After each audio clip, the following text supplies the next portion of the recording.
ಶ್ರೀಲಂಕಾದ ಕ್ರಿಕೆಟ್ ಟೀಮ್ನ ಬಸ್ಗೆ ಟೆರರಿಸ್ಟ್ದವರು 4 ದಿಕ್ಕುಗಳಿಂದ ಫೈರಿಂಗ್ ಅನ್ನು ಮಾಡ್ತಾ ಇದ್ರು. ಇದು ಕ್ರಿಕೆಟ್ ಇತಿಹಾಸದಲ್ಲಿಯೇ ಒಂದು ಬ್ಲ್ಯಾಕ್ ಡೇ ಆಗಿ ಕನ್ಸಿಡರ್ ಮಾಡಲಾಗುತ್ತದೆ.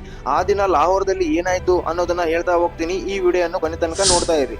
2009 ಮಾರ್ಚ್ 3ರಂದು ಶ್ರೀಲಂಕಾದ ಕ್ರಿಕೆಟ್ ಟೀಮ್ ತಮ್ಮ ಹೋಟೆಲ್ನಿಂದ ಹೊರಗೆ ಬಂದು ಪಾಕಿಸ್ತಾನದೊಂದಿಗೆ ನಡೆಯುತ್ತಿರುವ ಟೆಸ್ಟ್ ಮ್ಯಾಚ್ ಅನ್ನು ಆಡಲು ಪಾಕಿಸ್ತಾನದಲ್ಲಿ ಇರುವ ಗದ್ದಾಫಿ ಸ್ಟೇಡಿಯಂಗೆ ಹೋಗ್ತಾ ಇತ್ತು. ಬಸ್ಸು ಲಿಬರ್ಟಿ ಚೌಕ್ ಅನ್ನು ತಲುಪ್ತಿರುವಾಗ ಒಬ್ಬ ವ್ಯಕ್ತಿ ಕೈಯಲ್ಲಿ AK-47 ಗನ್ ಹಿಡಿದು ಬಸ್ನ ಮುಂದೆ ಬಂದು ನಿಂತನು. ಅಷ್ಟರಲ್ಲಿಯೇ ಹಿಂದಿನಿಂದ 2 ಜೀಪ್ಗಳು ಬಂದವು.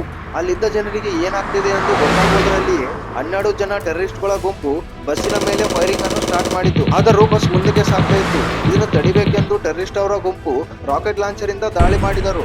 ಆದರೆ ಬಸ್ನ ಡ್ರೈವರ್ನ ಸ್ಕಿಲ್ ಇಂದ ಈ ದಾಳಿಯಿಂದ ಪಾರಾದರು. ಆದರೂ ಶ್ರೀಲಂಕಾ ಕ್ರಿಕೆಟ್ ಟೀಮ್ ನ ಕ್ಯಾಪ್ಟನ್ ಆದ ಮಹಿಳಾ ಜಯವರ್ಧನೆ ಮತ್ತು 5 ಜನ ಬೇರೆ ಆಟಗಾರರು ಗಾಯಗೊಂಡರು. ಈ ದಾಳಿಯಿಂದ 2 ನಾಗರಿಕರು ಮತ್ತು 6 ಜನ ಪೊಲೀಸರು ಸಾವನ್ನಪ್ಪಿದರು. ಪಾಕಿಸ್ತಾನದಲ್ಲಿರುವ ಮಿಲಿಟೆಂಟ್ ನ ಗ್ರೂಪ್ ಆದ ಲಷ್ಕರ್-ಇ-ಜಾಂಗ್ವಿ ಈ ದಾಳಿಯನ್ನು ಮಾಡಿಸಿತು.